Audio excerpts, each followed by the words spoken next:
So I'm making this video to respond to a comment that I got.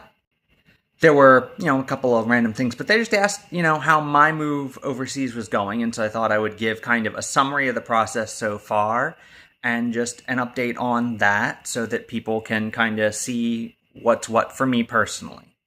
Now, I will say that my visa path is a bit different than most people's, both because my work experience and history is a bit scattered because I had to take several years off from work to take care of my mom, who had lung cancer metastasized to her brain. And eventually she just, she got 7 years when they thought it would be 4. But eventually she just said, hey, I can't do this anymore. I'm starting to go senile. I don't like it.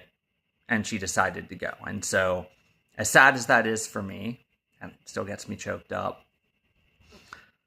it is,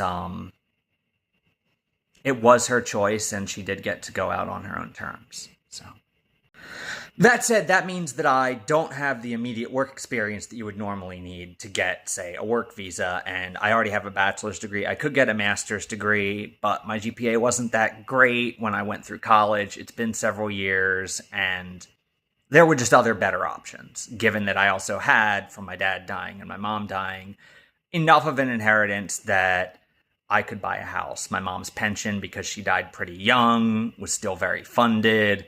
Right. So I wound up fortunate in that respect that I have a few years of pension income I can draw on. So I'm getting a retiree visa, actually. That means that for the first several years of my residency, until I update and change my visa, I will not be able to work, and I won't be able to do anything directly economically productive, like run a small business. I will be able to do anything that's like investment related or that would produce income from work outside of the European Union, or specifically Spain.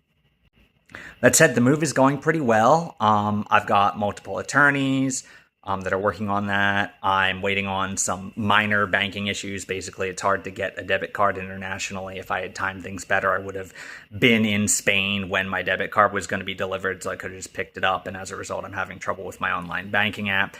But overall, the only thing I've got left to do really is finalize some paperwork, buy a house, and buy an investment over there. And I'll be all set with European residency. So it's all just paperwork at this point. But yeah, my path is a little bit different than I would expect most people's to be.